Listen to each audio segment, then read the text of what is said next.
uns anos atrás tivemos um retiro em Cascavel que foi muito diferenciado, porque nós como presbíteros tínhamos já marcado que cada dia um falaria de um assunto, geralmente assim, quase assim.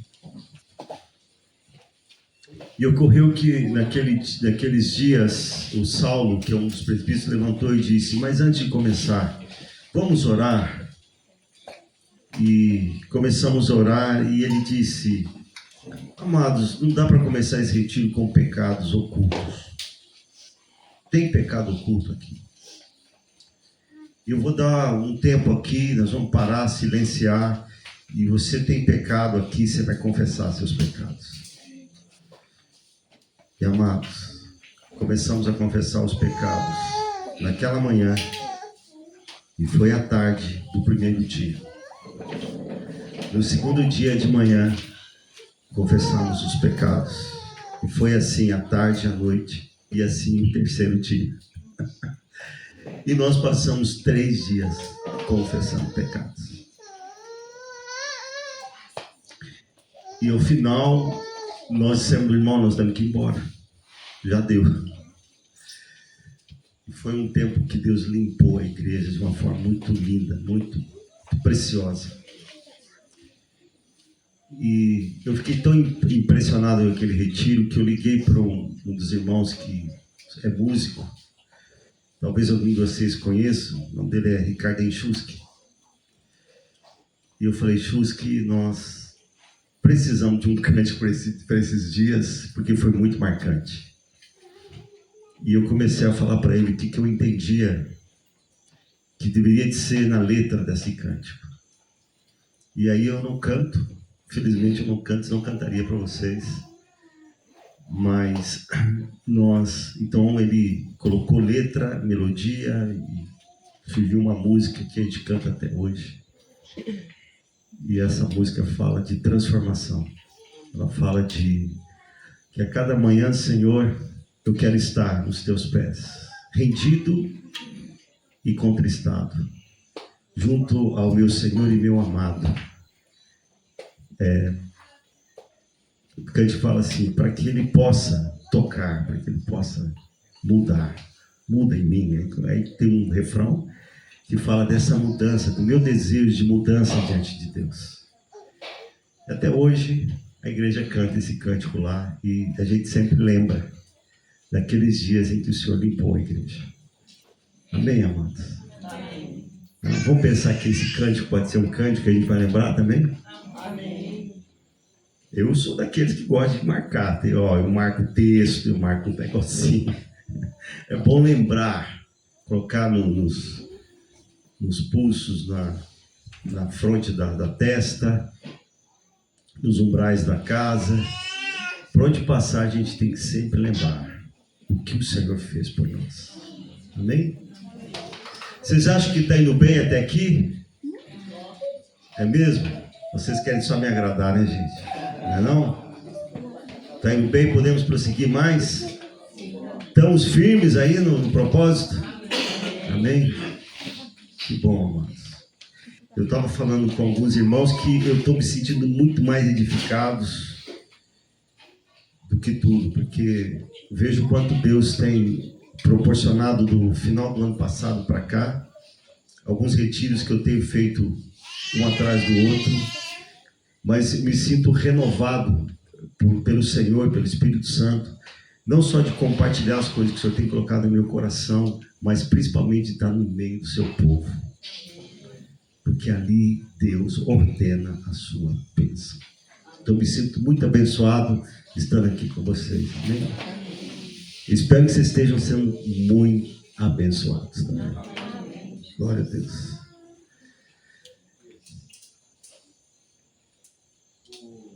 Quer falar aqui? Rapidinho, querido, só para... Pode ficar aqui, Luiz, rapidinho. Eu quero só ler algo que... tem um texto em Lucas 1, do 67 em diante, logo depois do nascimento de João Batista. Esse texto diz assim: Zacarias, seu pai, cheio do Espírito Santo, profetizou dizendo: Bendito seja o Senhor Deus de Israel, porque visitou e redimiu o seu povo e nos suscitou plena e poderosa salvação na casa de Davi, seu servo, como prometera desde a antiguidade por boca dos seus santos profetas, para nos libertar dos nossos inimigos, das mãos de todos os que nos odeiam, para usar de misericórdia com nossos pais e lembrar-se da sua santa aliança e do juramento que fez a Abraão, nosso pai, de conceder-nos que, livre das mãos de inimigos, o adorássemos sem temor, em santidade e justiça perante ele todos os nossos dias. Zacarias, cheio do Espírito Santo, profetiza a respeito, primeiramente, aqui de Jesus, e depois ele começa a dizer: Tu, menino, serás chamado profeta do Altíssimo, porque precederás o Senhor preparando-lhe os caminhos, para dar ao seu povo conhecimento da salvação, no redimi-lo dos seus pecados, graças à entranhável misericórdia de nosso Deus, pelo qual nos visitará o sol nascente das alturas, para alumiar os que jazem nas trevas e na sombra da morte, e dirigir os nossos pés pelo caminho da paz. O menino crescia e se fortalecia em espírito, e viveu nos desertos até ao dia em que havia de manifestar-se a Israel. E logo depois vem o nascimento de Jesus.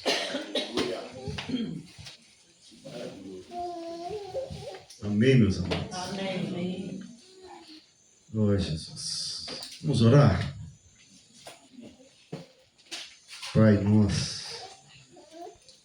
nos rendemos mais uma vez, Senhor, diante da Tua pessoa, porque desejamos tanto, Senhor, que o Teu Espírito comunique um pouco mais conosco, que o Senhor vá adiante naquilo que o Senhor quer transmitir, que o Senhor possa alcançar o mais profundo do nosso íntimo, que a Tua palavra penetre no nosso interior nessa noite aqui, Senhor. Vai de encontro às nossas mentes e transforma, Senhor. Meu Deus, que o milagre aconteça de a gente poder olhar para Ti como que por espelho e somos transformados de glória em glória no Espírito. Deus, esse é o nosso desejo, de sermos como Tu és, santo, justo, perfeito, amável. Ó Deus, opera aqui nas nossas vidas, nós Te pedimos, no nome santo de Jesus. Amém. Eu queria, amados, dar um pouquinho mais uma continuidade do assunto que nós estávamos falando hoje à tarde, porque penso que ficou um texto importante que eu gostaria de ter comunicado, que eu acho que a hora é boa para isso, que está em Efésios, no capítulo 4, vai explorar um pouquinho isso. Efésios 4.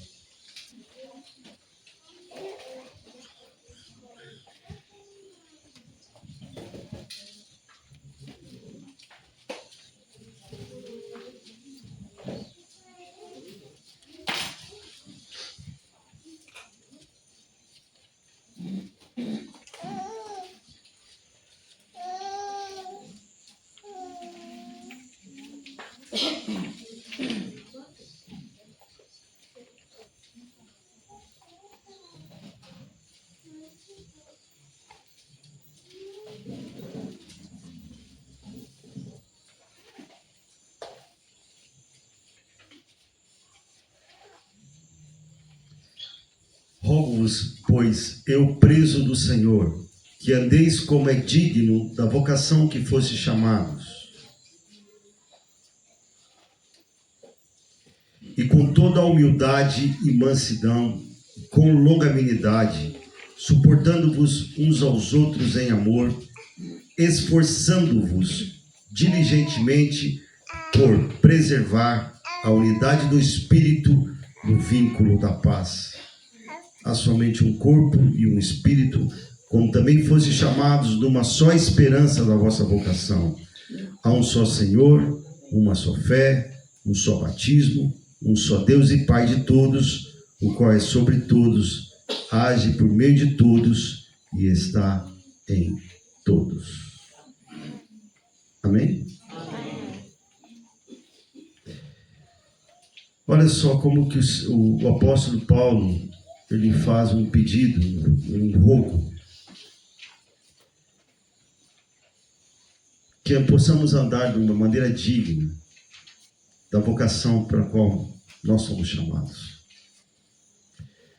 E, amados, isso aqui, esse texto para mim ele tem que ser muito literário, tem que ser muito ao pé da letra. Aqui não dá para dar um jeitinho, não. Aqui nós temos que ser plenos. Porque o texto está dizendo que a vocação pela qual eu fui chamado é uma vocação que me leva a ter as mesmas características que estão em Cristo Jesus, que estão no Pai. Porque a gente podia pegar cada ponto aqui e olhar para Jesus e perguntar: Jesus, o senhor é humilde? A gente pode perguntar isso para ele? Você não, Luiz Cláudio, não precisa perguntar para ele. Mas por que você não vai perguntar para ele? Porque você tem convicção, certeza e fé de que Jesus é humilde e é manso. Sim ou não? Sim. Ou será que eu vou ter que convencer você disso? Precisa? Não. Nós sabemos em quem nós temos crido. Nós o conhecemos. Nós sabemos do seu despreendimento. Nós conhecemos pela a pessoa que ele é, o quanto ele deixou, o quanto ele perdeu e abandonou e deixou os céus.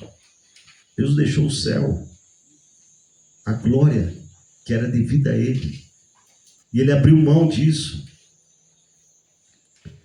E você imagina aqui que é isso, gente? Eu acho que para nossa mente aqui é muito difícil de perceber ou mensurar o tamanho desse despreendimento de Jesus. Será que dá para imaginar? Tá. E pensar que ele estava no princípio com Deus, era Deus, e que todas as coisas foram feitas por intermédio dele, e sem ele, nada do que foi feito, se fez. Então disse Deus: haja luz, e houve luz. O verbo estava ali. Amados, ele deixa a sua glória, seu resplendor, e se faz como um de nós, o Criador, se fazendo em forma de criatura. Também a gente não consegue mensurar tamanha a humilhação que ele passou. Não tem como mensurar. Nós já fizemos algumas brincadeiras assim nos exemplos, e uma delas aí já foi muito usado, o formigueiro. É como que se eu, Luiz Cláudio, vendo um formigueiro e vai passar uma grande, sei lá, uma água vai descer ali e vai matar todas as formigas. E aí eu digo: não, mas tem que salvar aquele formigueiro, então vão me fazer de uma formiga e vou lá avisá-los que eles vão ter que sair daquele lugar. Amados, que comparação é essa? Uma criatura se fazendo de outra criatura para tentar salvar aquelas criaturas. Não tem como mensurar ou comparar com o verbo eterno de Deus, que sendo Deus se fez homem. Então ele é de fato manso e humilde. E ele diz assim, o apóstolo: andeis como é digno da vossa vocação, como foste chamados, com toda humildade e mansidão, com longanimidade ou com paciência, suportando-vos uns aos outros em amor. E esse suportar não é você aguentar o irmão, é dar o suporte. É você colocar o braço dele aqui e dar o suporte para ele continuar contigo, né? Porque tem gente que acha que eu vou ter que suportar esse irmão, que eu não estou aguentando mais, mas fazer o quê, né? Está escrito que é para suportar. Não, não é nesse sentido. É o sentido de dar suporte.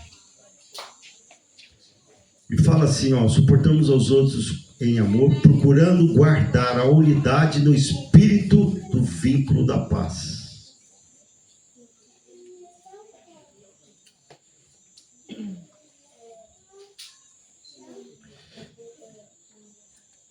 Vocês conhecem gente aqui na igreja que é bravo?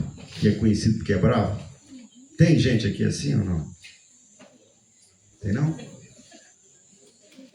Não precisa apontar, não estou falando não. Olha para o lado, não. Não faz isso não, gente. Não deleta, não é para delação não, tá? É só para saber, tem ou não? É bravo assim? Tem gente brava aqui? Tem. Aí vamos perguntar assim, se tem gente brava aqui, como eu sei que ele é bravo? Ah, porque eu já vi ele bravo. Algumas vezes. Mas ele diz que é manso. Mas a atitude dele é de bravo. O bravo, o ranzinza, ele tem características de Cristo? Tem? É porque eu pensei em Pedro. Mas por que Pedro? Coitado do Pedro. Pedro sempre leva a má fama.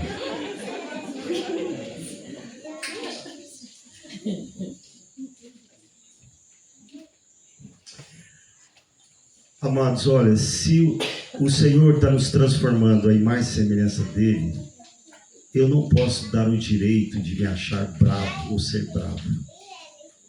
Eu vou dizer para você, eu já fui um homem bravo demais. Não é só com minha esposa não, gente. Era bravo em qualquer... Sabe aquele negócio, ó, não fala mal de mim não, que você vai ter que provar. Porque comigo é preto no branco. Você falou? Agora então você prova. Eu não tinha medo de enfrentar não, gente. Estava contando ali para os meninos que na rua eu apanhei demais na rua.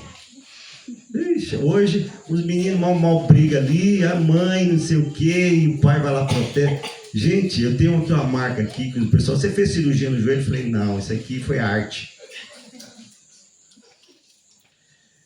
E eu não chegava em casa e falei, mãe, o Flávio me bateu. Eu falei assim, gente, deixa eu costurar isso aqui antes que minha mãe veja. Aí eu ia no hospital, costura aí, porque... O que é isso, menino? Fala, costura aí. Certa vez saí do colégio, um colégio que era de só homens. E eu tive a grande alegria de estudar num colégio de meninos, na cidade de Jarumala, no país de Colômbia. Eu era o estrangeiro, brasileiro. Belo dia eu saio lá e começou uma chuva de pedra. Eu falei, o que está acontecendo? E pedra, e eu saio correndo e as pedras não paravam de chegar. Eu falei, meu Deus. Eu não cheguei em casa e falei, mãe, eles tacaram pedra em mim. Eu falei, não, amanhã eu tenho que voltar lá, tenho que enfrentar isso aí, tudo de novo. Uma vez fazendo esportes, eu me lembro muito bem isso, e eu queria jogar basquete, mas eu sempre fui baixinho, mas eu queria jogar basquete assim mesmo. E aí vinha um cara e sempre batia, na hora eu ia lançar a bola, ele vinha e dava um tocão assim. Eu falei, puxa vida, não vai dar. Não vou aguentar esse cara muito tempo não. Aí outra vez que ele veio, eu peguei a bola e fui lançar, ele levantou, quando ele levantou eu joguei a bola no estômago dele. Aí ele caiu lá, ficou alguns minutos lá no chão. Eu falei, vai ter. Saí aqui, mas não vai dar outra. Aí saí na rua e tinha uma roda. E eles me colocaram nessa roda e eu apanhei, feito não sei o quê. Cheguei em casa, tomei banho, saía sangue do nariz, saía sangue não sei aonde e tal. Eu não vou contar isso pra mãe, nada. Amanhã eu quero jogar basquete de novo. Percebe que as nossas gerações são gerações muito fracas hoje. Eu percebo isso. E eu tenho preocupação, até com meus netos. Preocupo mesmo. Uma geração para falar nada, dói, não sei o que, sei que lá, chorinho aqui, chorão lá. Gente, eu creio que o Espírito Santo quer nos fazer homens e mulheres de almas fortes, mas mansos e humildes. Amém? Que se um de suporte uns dos outros. Eu temo que vai chegar dias em que o Senhor vai permitir que os demônios se apresentem. E eu vou falar, as escrituras falam ali que tem muitos que vão desmaiar do pavor. E eu entendo que esse desmaiar, eu fui procurar, esse desmaiar está relacionado a ataque fulminante do coração. Por ver o terror. Eu falo, meu Deus, eu quero estar forte nesses dias. Eu lembro muito bem que quando eu me converti, lá em 87, a congregação que eu frequentei, toda reunião tinha uns 10 que caíam lá na frente, os endemoniados. E aí meu pastor falava assim comigo, vem aqui, ora aqui para esse cara aqui. E eu falei, eu vou. Mas você está aqui também, né? Aqui está todo mundo aqui, vamos orar. Amados, eu tinha que aprender a lidar com aquela situação. A primeira vez eu fui para estar com a minha tia, minha tia era espírita. Eu fui lá, peguei a Bíblia e fui lá. Eu vou pegar essa minha tia, ela vai receber Jesus. Só que a hora que eu abri a Bíblia, ela se manifestou, o demônio tomou ela. E eu não sabia o que fazer, gente. Eu fui agora. Aí fechei a Bíblia e fui embora, deixei ela lá. Eu não tenho o que fazer, não sabia. Aí um primo, fui pregar para ele, o demônio montou nele, eu montei em cima desse primo, rolando no chão para lá para cá, e sai, não sei o que, foi uma luta. Mas eu tinha que aprender, gente. Eu tinha que aprender a lidar com isso.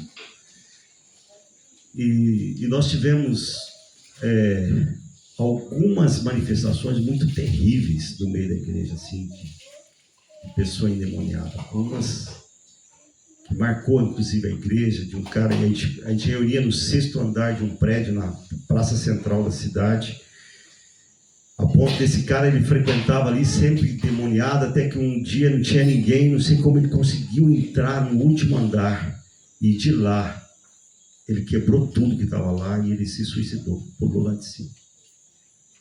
Um homem totalmente endemoniado. Mas o Senhor quer fazer de nós homens e mulheres que sejam mansos e humildes de coração. Amém? Aí tem gente que chega lá e fala para mim assim, nossa Luiz, mas você é um cara tão tranquilo, tão pacificador, eu gosto de estar com você, sinto paz quando estou com você. Eu falo assim, mas você não sabe o leão que eu tenho que amarrar todo dia, né?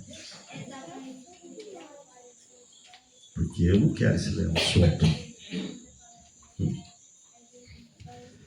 Dias atrás cheguei na empresa e eu estava procurando uma pessoa e abri a porta de uma sala para ver se essa pessoa estava lá. Quando eu abri assim, aí era o RH com várias pessoas que iam entrar na empresa. Aí eu falei, opa, desculpa aqui, gente. Fui fechar a porta e o rapaz da RH falou assim, não, vem aqui, Luiz. Que bom que você veio. Eu falei, não, eu estou com pressa, vem aqui. Aí eu cheguei lá e falei, Luiz, esses são os novos colaboradores que estão entrando e tal, e é bom que eles te conheçam e tal. Aí um falou assim, eu já ouvi falar de você. Eu falei, ai. É mesmo? O que você ouviu? Nossa, eu ouvi falar muito bem do Senhor e tal. Outro, eu também ouvi. E eu vi o seu vídeo falando. Eu falei, entendi. Eu falei, Senhor, o que eu vou fazer aqui agora? Aí eu falei para eles, vocês ouviram bem? Sim, nós ouvimos. Então vocês vão ficar com esse testemunho. Porque uma coisa eu falo para vocês. Tudo que vocês ouviram nesse bom testemunho é porque Cristo habita em mim. É porque o Espírito Santo domina o meu ser. Porque se tirar o Espírito Santo de mim, eu sou o mais miserável de todos os homens. Então, que bom que vocês estão chegando. E que bom que vocês têm esse bom testemunho. Mas o que eu quero dizer para você é que é Cristo em nós, a esperança da glória de Deus. E amém. Eu não sei o que deu do gente. Fechei a porta e fui embora. Até hoje eu não sei o resultado. Mas assim, vamos falar de nós, vamos desconfiar um pouco de nós, né? Não dá para desconfiar um pouquinho? Tá. Mas quando tem um testemunho, principalmente dos que estão perto de nós, que possam dizer assim: olha, esse homem aqui, ele já teve muita atitude de bravo, mas hoje eu vejo mansidão. É porque ele cresceu em se parecer com Jesus. Amém? Homem bravo que está aí, que alguém falou de você, você tem que ser manso e humilde de coração. Se você quiser entrar e reinar juntamente com ele. Amém? Olha só o que o texto vai falando lá no 17. E digo isso, testifico. Eu queria falar antes disso. Falando sobre o homem bravo, eu fui muito bravo com o meu filho menor, meu filho maior, meu filho mais velho, primogênito. Porque quando ele nasceu, ele já nasceu no reino de Deus. Ele tinha que ser um discípulo, não um religioso. E aí, amados, sabe o que eu queria? Eu queria muito que o meu filho, com 2, 3, 4, 5 anos, tivesse uma atitude exemplar no meio da casa de Deus. Vocês acham que eu fui rigoroso com ele ou não? Mas eu fui muito. Eu exagerei. E aí, passaram-se os anos, eu vejo que meu filho estava crescendo muito tímido e muito inseguro. Até o dia do casamento dele. E depois que ele casou, que ele saiu de casa, ele ligava para mim e falava assim: pai, me ajuda porque eu pequei. O que você pecou, meu filho? Fala. Pai, eu fiz isso. Eu falei: mas meu filho, que estranho, mas isso não é pecado. Não, pai, eu estou ruim, ora por mim. Aí estávamos em um lugar, chegava ele, já, pai, vem aqui no cantinho. Pai, eu pequei, não sei o quê. Eu falei: meu Deus, de novo. Então, o que aconteceu? Aí ele me contou: mas filho, isso não é pecado. Não, pai, sim. Aí eu comecei a orar. Falei: Deus, o que está acontecendo? Será que meu filho vai ficar num casamento tão inseguro dessa forma? E o Espírito Santo me deu uma letra e eu entendi essa letra e mandei chamar ele. Falei assim: filho, vem cá, pai, eu preciso falar com você. Aí pedi para ele sentar e falei: olha, eu preciso que você me perdoe. Mas, pai, perdoar você de quê? Meu filho, eu preciso que você me perdoe porque quando você era muito criança, eu não deixei você ser criança. Eu queria que você fosse um adulto. Eu queria que você fosse para a igreja um testemunho de um discípulo. Mas você nem idade tinha para isso. Eu fui além com você. Aí ele falou: não, pai, não pensa nisso não. Está tudo certo. Eu falei: não, você precisa me perdoar. Porque através desse perdão, meu querido, eu quero liberar você também. Meu filho, eu quero muito que você erre, que você construa sua vida e erre, mas não peque contra o Senhor. Porque o que você vem fazendo para mim até agora são erros pequenos que você acha que está pecando. É melhor você errar e corrigir e acertar do que você ficar nessa insegurança, nessa sua vida que toda hora você tem que me ligar. Então, a partir de hoje eu libero, meu filho. Se é isso que você precisa do seu pai, você é livre. Você é um homem casado, vai viver sua vida e erre, mas não peque contra Deus. Para que eu falei isso, amados?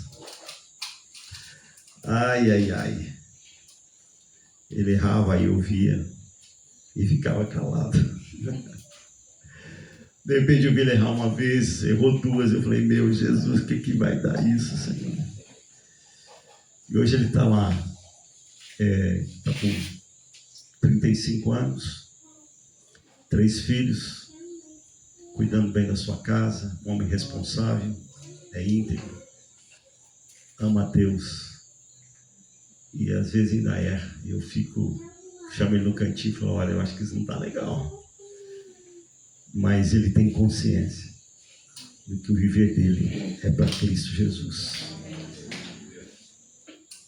Eu tive que dizer perdoa, porque o pai foi forte e não fui manso com você. Entende, amados, que nós temos que voltar atrás e corrigir? Então hoje ainda tem tempo de fazer isso. Meu filho já estava lá com seus 23 anos quando eu fiz isso. Ele casou com 23, no máximo 24 anos ele estava. Eu chamei ele para essa conversa. Então há tempo para resolver. Há tempo para a gente dizer: olha, eu estou arrependido dessa minha atitude. Eu preciso crescer à semelhança de Cristo Jesus. Verso 17 fala assim: e digo isso e testifico no Senhor, para que não andeis mais como andam também os outros gentios na vaidade do seu sentido, ou dos seus pensamentos. Está aí como está escrito aí? Pensamentos? Deixa eu pegar a minha tradução aqui.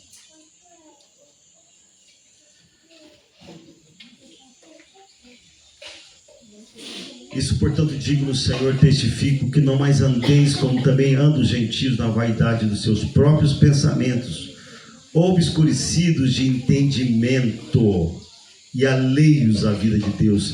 Sabe o que é ser alheio à vida de Deus? É o popular: eu não estou nem aí para que Deus pensa. Estou alheio, quer nem saber.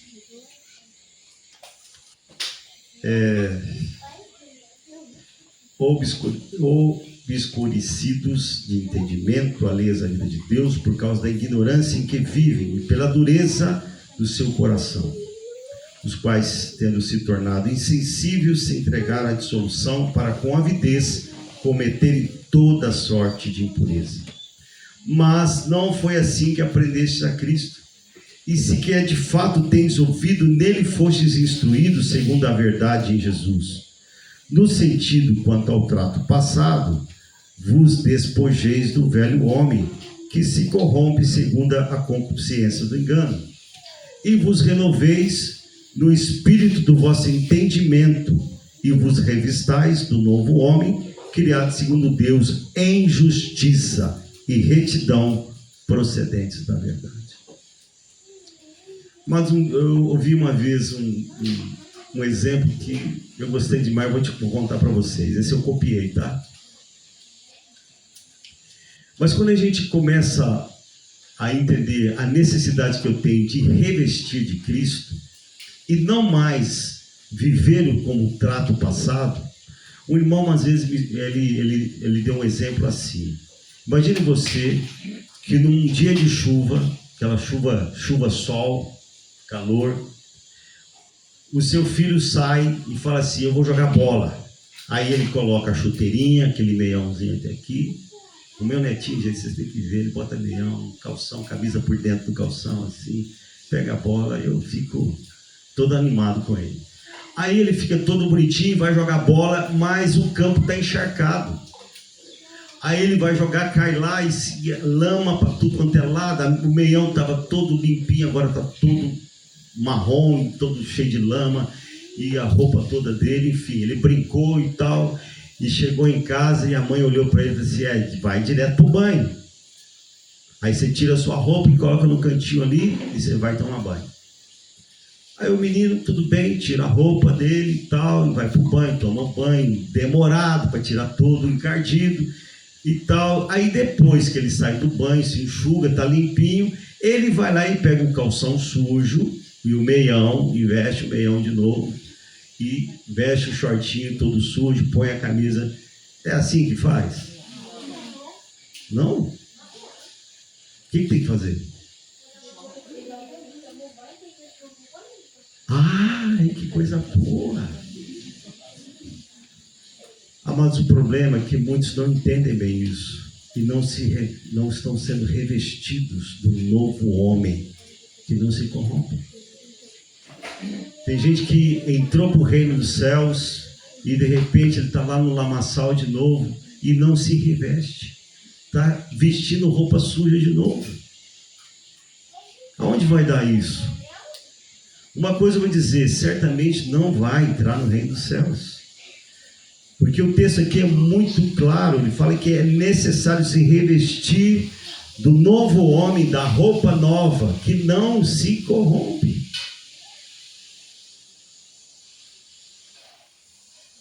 Ele fala assim, no versículo 23, e vos renoveis no espírito do vosso sentido, ou do seu entendimento. Não sei se a sua tradução diz isso. Espera aí que eu estou pegando a tradução que eu não queria. Desculpa, gente. Vou puxar aqui de novo. E vos renoveis no espírito do vosso entendimento, e vos revistais do novo homem, criado segundo Deus, e justiça, retidão, procedentes da verdade. Por isso, deixando a mentira, fale cada um a verdade com o seu próximo, porque somos membros uns dos outros. Irai-vos e saí batendo em todos os irmãos. Não, não é isso. Irai-vos, mas não ponham o sol sobre a vossa ira, não deixe a sua cabeça esquentar, meu querido. Não deixa. E nem deis lugar ao diabo. E aquele que furtava, não furte mais, antes trabalhe fazendo com as próprias mãos o que é bom, para que tenha com que acudir ao necessitado. Acho tão tremendo esse texto, porque além de tudo leva-nos a sermos generosos. Eu tenho uma pergunta para fazer para vocês, então. Eu quero que vocês sejam sinceros.